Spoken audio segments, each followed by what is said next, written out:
Welcome to Hidden God, a Tulsa Bible Church resource and podcast where we explore issues of theology and culture in order to build healthy, relevant churches right here and across the world. For more information, see our website, tulsabible.org. Jared, tell me about Tiger Woods. What happened? TW. Man, big car wreck. Don't know what happened. Still investigating. Reports came out yesterday. Oh my gosh. Just car was completely mangled. He just hosted a Hyundai Invitational tournament. He crashes one of the Hyundais. They give all the players, like, you know, they travel in, fly in from wherever they are, and then when they get off the plane, they got their own rental car, so they get Hyundais for all these guys. Wow. That's who sponsors the tournament. Apparently, he went down this really steep hill with a sharp turn on it. Yeah. No other cars involved in it, but he has compound fractures on his legs. They used the jaws of life to get him out, man. Oh my gosh. Oh my goodness. Yeah. How old is he? 45. Okay. 45 now. Okay. He's got 5 years on me, just about. Yes. Which he could still, even with compound fractures in his legs, he'd probably still beat me on the golf course. Man, he'd probably still ruin me. Jeez. Give yourself a little bit of credit, man. Are you a Tiger Woods fan? You know, I am. I actually grew up watching Tiger, and I had this big poster that was a frame-by-frame shot of his golf swing from 3 different angles. So you look at it like me and you are looking at each other. Yeah. Do a little profile view like this, and then you do the rear view. And it just goes shot by shot by shot. And I used to try to get all those angles just like he was on my golf swing. I like emulated a swing. Wow. That's probably what got you into college golf, right? Man, I could never get there consistently enough like Tiger did. But yeah, this is 45 years old. This could be, I think this is a career ender for him. Yeah. Man, I mean, when you talk about compound fractures like that, the question is, will you walk again? Not necessarily, will you come back and compete as a professional athlete? And he's already 45. Yeah. So that's true. I don't know. Maybe he needs something like this to keep him going, and who knows? Wasn't there a question I don't know anything about golf. Wasn't there questions previously as to whether or not his career would continue? Weren't there past events that happened? Man, this dude, he got, the whole 9-iron through the window of the car incident didn't really help him when his wife found out that he was cheating on some other girls and whatever. Yeah. But yeah, this guy's been through 5 back surgeries. Oh my goodness. And 4 knee surgeries. 3 or 4 knee surgeries. So when he came out into the PGA, everybody was like, okay, this dude's body is moving in ways that other people's don't. And the big question was, can it hold up? Yeah. You know, can this swing really last the long length of a career, like a Jack Nicklaus or something like that? And over time, it's taken a lot of bionic parts to keep it going. Wow. Man, so, you know, who better to do it? Tiger Woods is like, he literally, if Tiger was at a golf tournament, if he was playing in a PGA golf tournament, it would absolutely change the whole dynamic of the tournament. As far as fans coming out to watch, money from sponsors, like the guy basically single-handedly transformed the golf industry. Wow. And everybody on the PGA Tour says the tour is much better with him on it than off, just because it's fan base, guys that just love this guy. He was a dominant figure in a sport, kind of like Brady or whoever else, Wayne Gretzky in hockey kind of figure, Jordan in basketball. Yeah. But so if he's out, it'll change golf for right now. It'll change it a little bit. He's getting up there now. Yeah. So you got a lot of younger guys that are coming on the scene, and it's been that way for a little bit. So, it won't be a life altering moment for the PGA, I don't think, but it literally could be the end of a career for a great sports icon. Man. Tiger Woods, man. Wow. It's a lot to keep up with. It really is. It's all of our listeners that don't care a lick about golf are just like, okay, what are you guys talking about today? Can we get on to the episode? Well, actually, I would love to take this opportunity for our listeners to get to know you a little bit more, because you played golf in college. Man, Mississippi State. Yeah. PGM golf program. Okay. Walk on my senior year. So wasn't a scholarship athlete, Okay. anything like that. But I grinded it, man. I grinded it out. Nice. And me and this other guy, Jared from San Antonio, he traveled well with us, and his name was Jared too. he was Jared, Okay. and we would compete for home matches only. Huh. You know, so didn't travel with the team or anything like that. But Okay. if there was a home match, we would compete. Usually, he and I were about stroke for stroke. It was fun, man. It was fun. But golf is one of those things. It's a sport you play if you want a chance at a college scholarship and actually have a good chance of getting it, because nobody really plays golf, man. That's It's true. It's like soccer, man. Yeah, like nobody's it's going to play the sport. So you got a good chance of getting some scholarship money if you do it. That's a fair point. But That's a fair point. So if you're looking for a scholarship, you don't know what to do, and you're not smart, man, go for the golf, yeah, the soccer. it's a lot of good spiritual Yeah. applications to the golf swing. You know, you gotta be balanced. You gotta use your big muscles really well. You have to focus, man. It is all about focus. Like if your head is not in the game, the difference between the guys on tour and the guys on the mini tour, their head isn't in the game as much as the professionals. They can just work through bad shots better. They got all the talent in the world to be out there. Yeah. But it's a big mental game. A lot of it is in the mind kind of deal. My brother used to give me a hard time. So golf's not a sport, man. I mean, you can play it when you're 80. It's not a sport. Yeah. So like, all right, whatever. Whatever. I'll take that and run. I'll be playing when I'm 80, Yeah. no big deal. But I can still play my sport when I'm 80. What are you going to do when you're 80? that's right. That's the question. And this is the key. All right. Yeah. I'm just going to give you the final key here. Okay. The swing follows your head. So if your head moves in your golf swing, it shifts everything. If you can keep your head perfectly still and rotate your body without it dropping, rising, backwards, forward, you're going to be a good golfer, man. So kind of like you've got your position here. Every other part of your body's going to move, but you want your head to stay right there. Stay right there. Oh, that's interesting. I didn't know that. Man, and it's, if you think about it, you got so many parts turning and moving at the same time. It's harder than it sounds. So. Huh. Maybe I'll give golf another shot. We should do this like what's the place, the first tee place or whatever where the flying tee. The flying tee. Yeah. Man, we should go. We'll just order some wings. Yes. Hang out. It'll be like a staff. Kirk would love it. Staff team building activity. So, Right. Yeah, I'm gonna be sick that day. So that's what he's saying right now. Man, well, it's good to know a little bit more about, because I feel so secluded from the golf world. So thank you for keeping me up to date, and probably the rest of our listeners as to what's going on. It's important because after Sunday church, we usually put it on and fall asleep to the golf, man. Do you really? So it's just so soothing. Yeah. It's so boring and soothing. So boring and soothing. You just snooze away. Well, that's great. That's great. Man, we should probably get into our topic. Man, we are jumping from a 2-part series on addictions. Just finished this up. It's been a while. We had a little COVID. Dude, back from COVID. Yeah. I was out for 2 weeks, down with the old vid, but Corona light. It was pretty light. Yeah. Yeah. It was just a headache. I think I'm just going to get it and get 2 weeks off, man. It was kind of nice, And then immediately after that, I went to Florida. So 3-week vacation. Life is good. Life is good. Life is good. Man, we missed you. Yeah. And it's been a while since we've been here at Hidden God. So thanks for joining us back. We're going to go from addictions to pornography. And what we want to do with this episode is just start with a real brief, surface level history. Yeah. How did this thing develop? Yeah. It's a monster right now. So where did it come from? Let's talk about that a little bit. Well, you can trace, just in the realm of addictions and pornography, you can trace this back to just simply the sin of lust, right? And you can go back to the beginning of time with that. But pornography itself is actually kind of a modern invention. And its roots go back really, really far. In fact, we found an article by David Kushner, and he wrote a book called The Player's Ball, A Genius, a Con Man, and the Secret History of the Internet's Rise. It's a long title.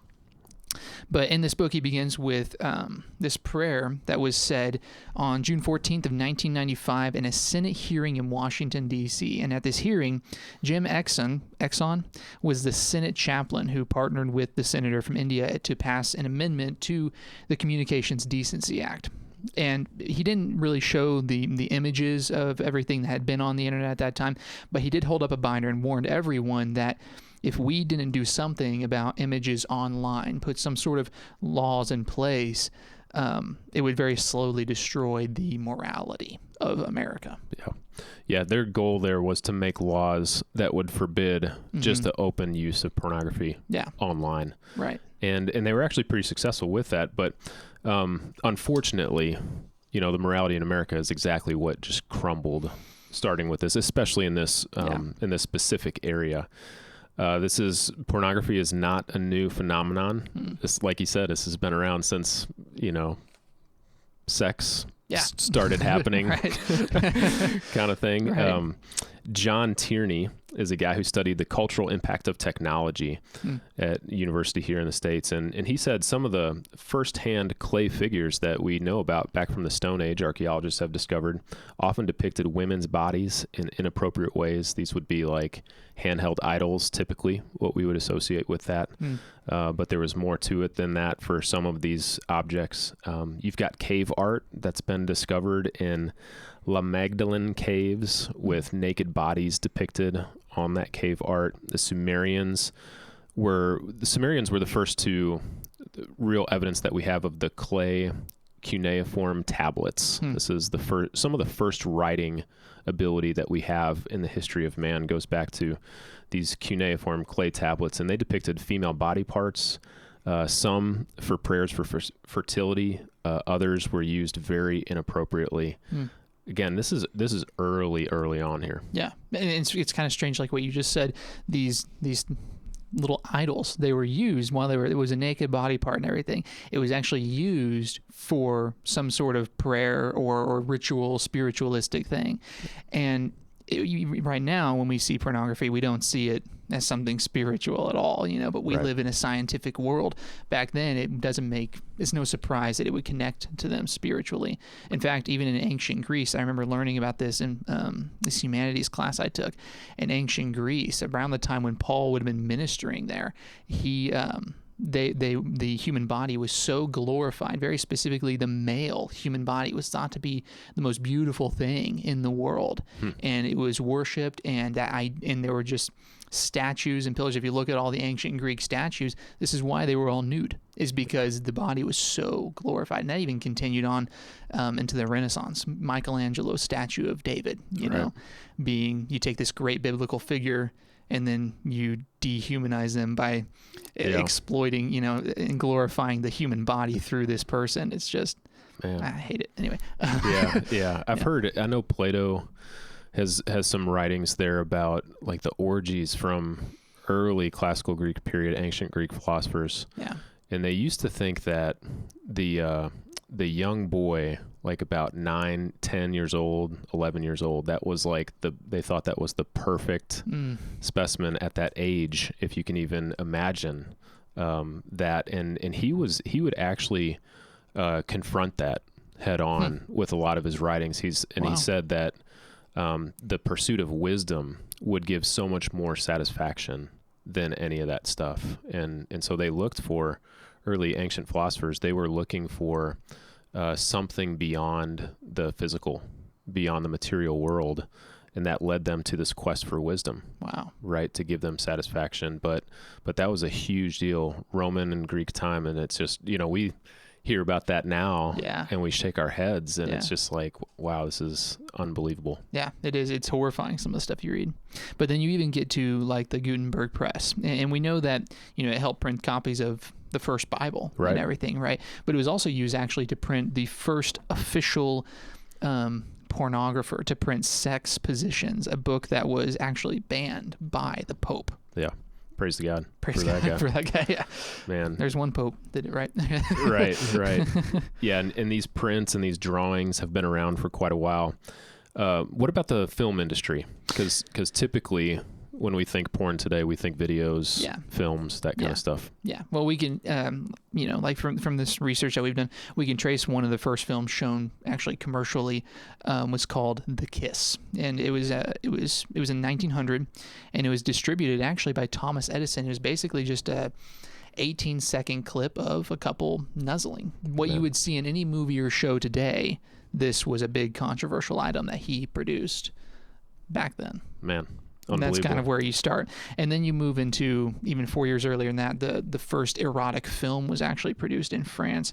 It was the French striptease, the first striptease. Yeah. But that's around the early 1900s period is where filmography of all this began. Right. Leave it up to the French kissers, man. French, man. French roast, French kissers, everything. Losers. They bailed us out when we needed them, and then we just, see you guys later. I think I was looking at our statistics on who our listeners are from. I think there was a small percent in France, so I'm kidding. They actually have an incredible soccer team. Do they really? Man, the French soccer team is almost always great. They won the World Cup not too many years ago. That's cool. That's cool. Pretty fun to watch them. Man, you watch all the boring sports, don't you? Man. Scholarships, dude. Scholarships, right. Focus with me. But yeah, let's jump ahead here. 1900s, you're talking about the first films that came out, going back to great inventor Thomas Edison. But the 1950s, what you saw was the advent of the 8mm film, the old 8mm camera.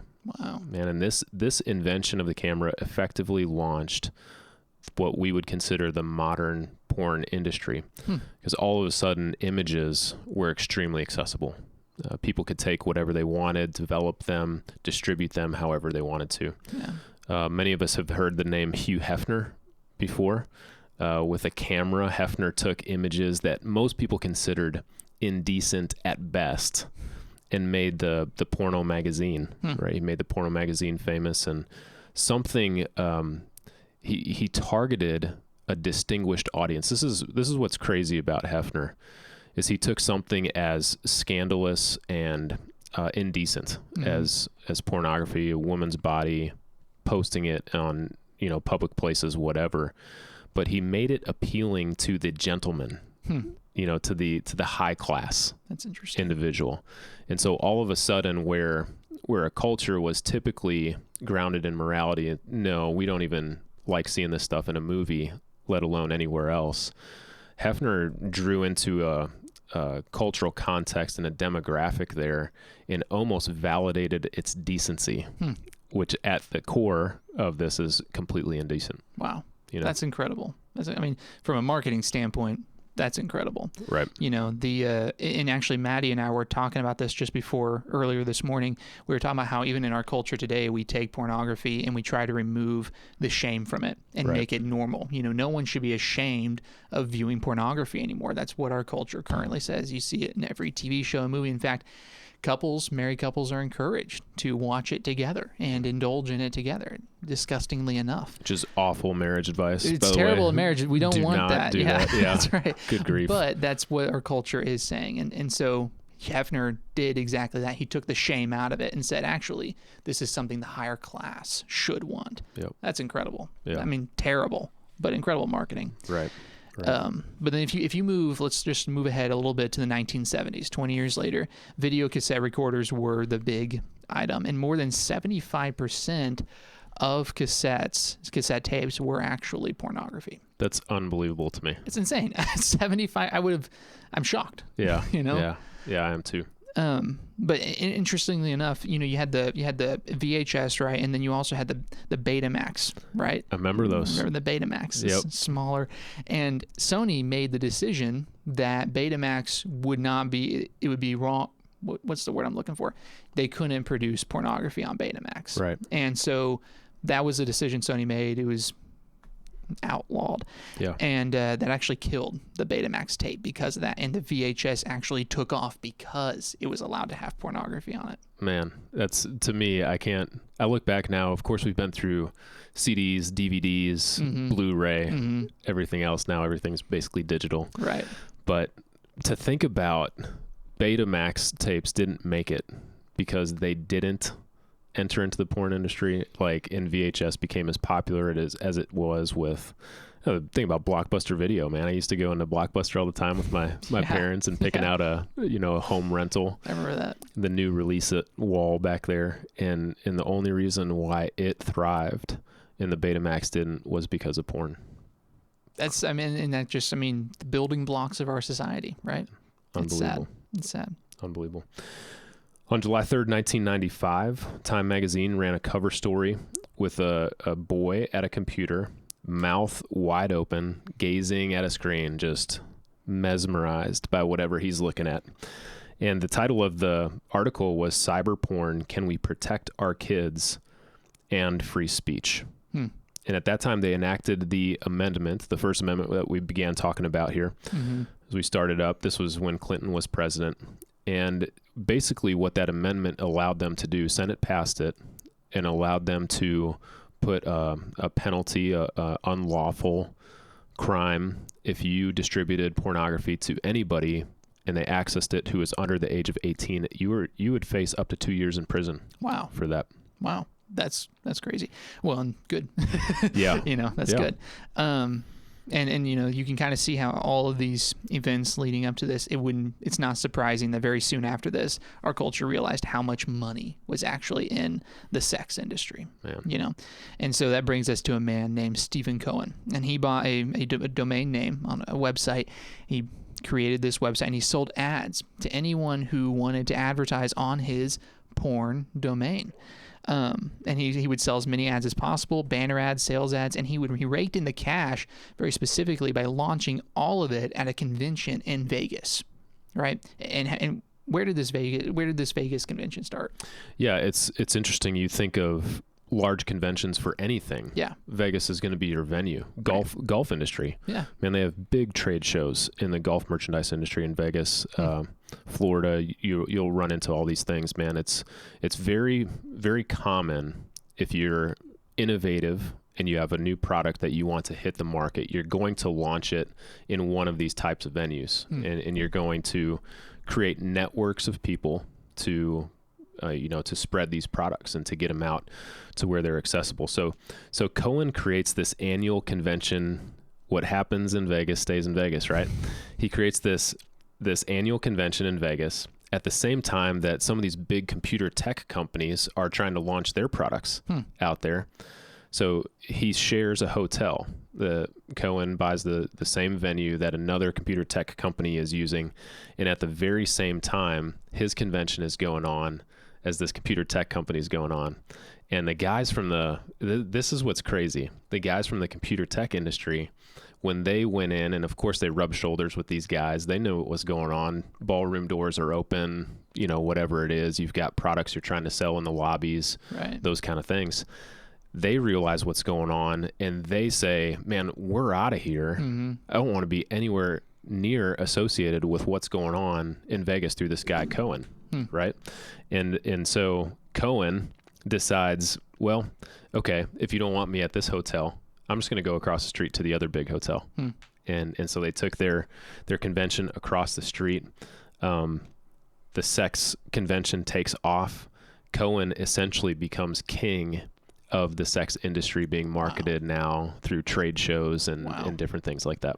Wow, that's crazy. He owned a famous domain, sold one banner ad for like $50,000. Man. And on top of that, he sues anyone and everyone who tries to create another domain that's even closely related to his. Right. He owns it. He's on top.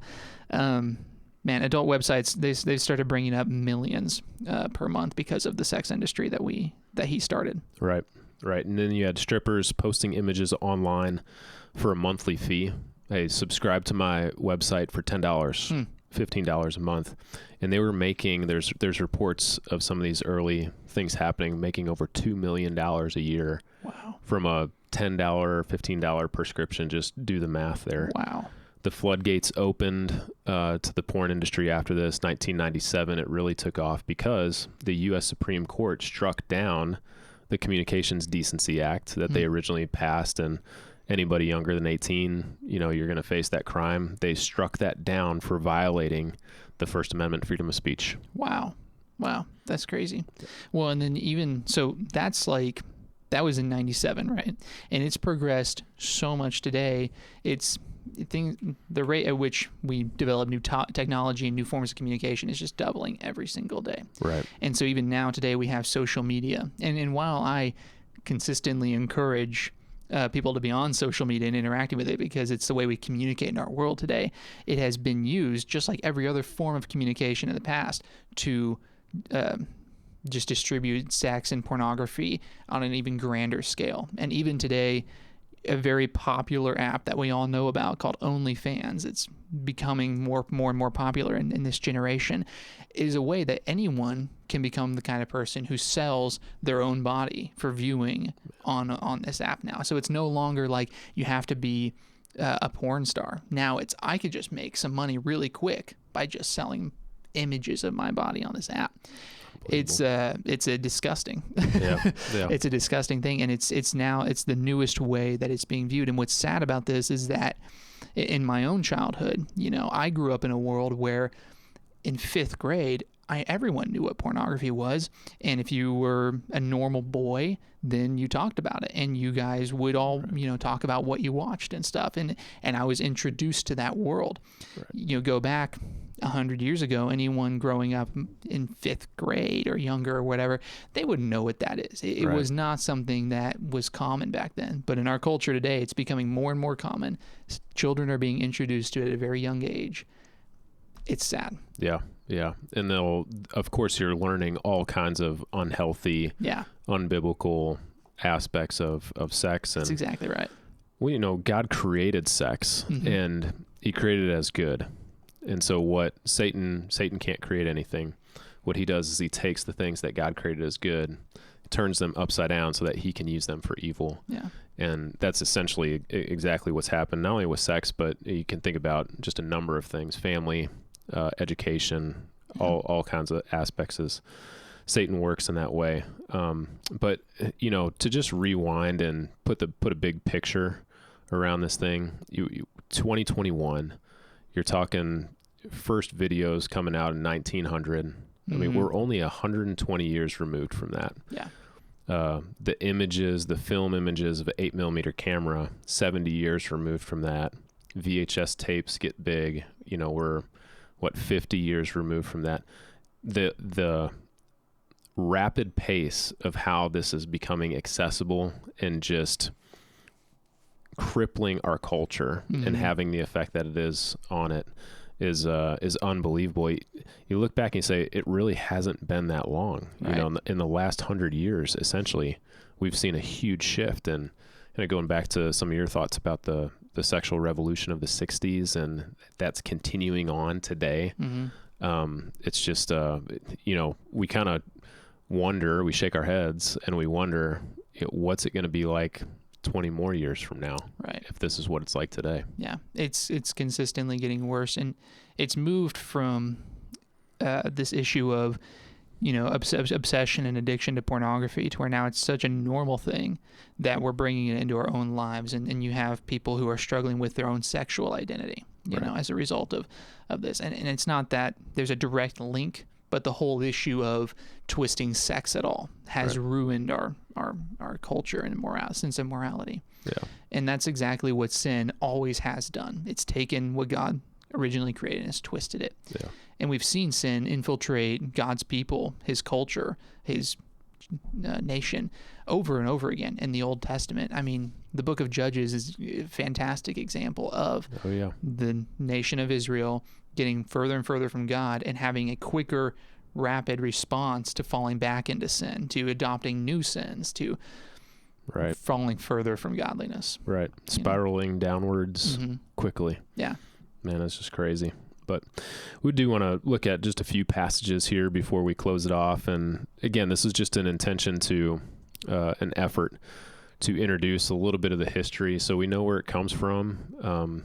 Hopefully this gives a little bit more perspective and somewhat of an ammunition to say, like, holy smokes, I didn't realize that that's how it got so big. That's disgusting. Yeah. And maybe give a different perspective to people to understand a little bit more about how it's come about and where we are right now.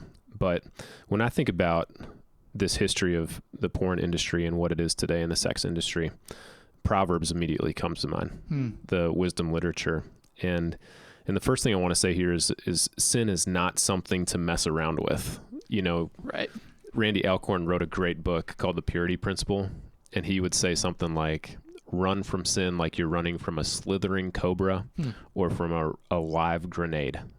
You know, so you get the picture of like Joseph and Potiphar's wife. Yeah. And that dude is out of there. Man, he's like, I don't care. I know I'm going to go to jail for this thing, but I am getting out as far and as fast as I can.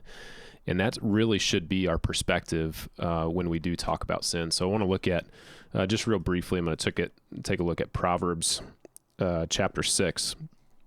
There's a really good image of protecting ourselves and from the danger of sin and what it can do to us. Proverbs 6, verse 27. Can a man hold fire against his chest without burning his clothes? Can a man walk on hot coals without scorching his feet? So it is with the one who has sex with his neighbor's wife. No one who touches her will escape punishment. Wow. You know, if you play around with fire, you will get burned. And that's the image from Proverbs saying, look, this is dangerous. It will cause pain. It will harm you. It will change you forever if you don't get a hold of this stuff. And so we have these warnings for us right here in the wisdom literature. There's another great example in Proverbs chapter 7. This is a few more verses. I'm going to start reading just verse 21. I'm not digging in here, just reading these quickly. Speaking of the adulteress, she persuaded him with persuasive words. With her smooth talk, she compelled him. Suddenly he went after her like an ox goes to the slaughter, like a stag prancing into a trapper's snare, till an arrow pierces his liver, like a bird hurrying into a trap, and he does not know that it will cost him his life. So now, sons, listen to me and pay attention to the words I speak.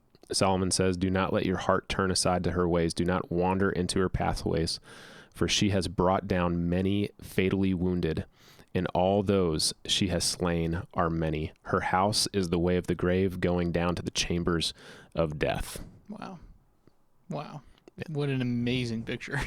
Just, yeah, don't play around with this stuff. Right. You know, and even the most innocent attempts of whatever it might be to explore sexuality, identity, activity, it will absolutely turn your life sideways if you're not really, really careful about it. That's absolutely right. And the other thing Randy Alcorn says, I like this, it says, the fear of the Lord shouldn't scare us out of our wits. It should scare us into them. Right? So you pursuing a healthy fear of the Lord should give us something that develops rationality and understanding as we walk through life, so we won't be devastated by sin, something like the sex industry would offer to us. That's fascinating. Well, and I noticed, in the passage from Proverbs 7 you read there, it says that, she entices this guy and he has no idea the result of what he's about to do. He doesn't know that the end is death. And we got to be active about pursuing an understanding of what sin looks like, No doubt. Scripture tells us, don't do this because the result is death. We need to be actively reminding ourselves of that, because we don't want to be the person who doesn't know that what I'm about to do is going to be really bad. Yeah. It'll influence things from here on out, you know, and in ways that you could never understand. That's right. But, the last thing I want to talk about, we just talked briefly about this, is the goodness of sex stands or falls based on the God who created it. Right? So if you want to experience what God created as good, you can't take that and use it in your own way for your own satisfaction apart from his will. Sex is good, and you probably deal with this a lot with youth group, teenagers and stuff, where you hear parents say, like, this is bad, don't go there, like, we're not going to talk about it. You go through these ages of puberty, and kids basically grow up learning and understanding that sex is a bad thing, to stay away from it at all costs. Well, in many ways, all you're doing is dangling a carrot in front of their nose when you say something like that. But another way, you have shifted something that God has really created as a blessing, as goodness for us, as a part of being created in the image of God to multiply and to carry out his mandate, his cultural mandate for us in Genesis 1. And you've made it now an evil thing. It's not evil. That's right. And we have to experience it and walk in the way that God has commanded us to, through marriage, through monogamous marriage with man and woman. That's absolutely right. And honestly, in today's culture, that's difficult to do. Yeah. It's difficult. We have to be active and intentional about pursuing godly sex. Right. And if for any parents that are listening, since we're on that topic, don't be afraid of the fact that your children will likely come into pornography at some point. Yep. It's only growing more and more rampant. It's only being talked about more. If they are existing in our world today, odds are they're going to find it. And like you said, innocent curiosities. Right. But rather than trying to say, do everything I can to keep them from being introduced to it, do everything you can to have open conversations with them. Yeah, open conversations and ready to talk about sex exactly as it should be, and correcting misguided sex, misguided understandings of what it looks like, because that's exactly what our culture is offering through pornography. Right. People will find it. People will be introduced to it. It's just a matter of how we handle that moving forward. Yeah. Yeah. Kids will, teenagers, whoever they are, even adults, they'll look for answers. We want to make sure that they look in the right places for those answers, because there's multiple avenues that you can go to find answers to questions. Some of them good, some of them really, really bad, and and it really is. It's just a matter of time for teenagers.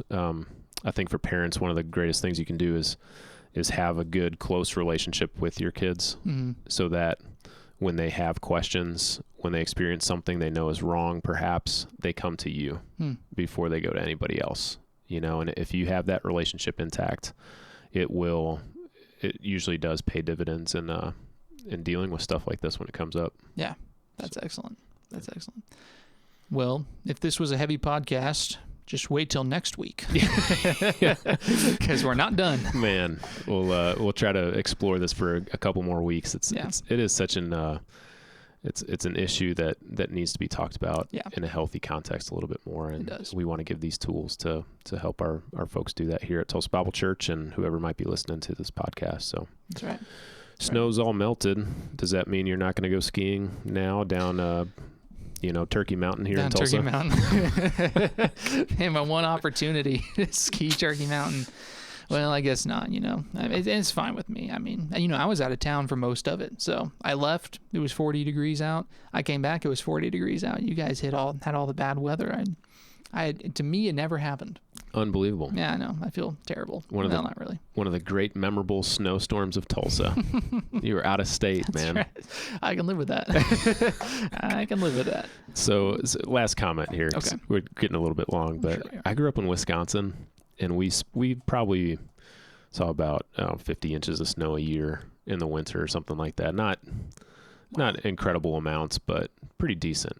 More than Tulsa. If I never see another snowflake for the rest of my life, man, I'm okay.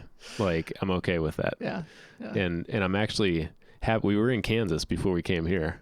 And so we're moving a little further south. So the chances of getting snowfall just went down drastically. And man, here I am 2 years in Tulsa, get one of the worst snowstorms that we've ever had. It follows you, man. It's crazy. Thanks a lot for bringing that down here. It's Brandy. It's Brandy. Yeah. Okay. She's the snow queen. So, well, thanks for tuning in. We'll catch you guys next week.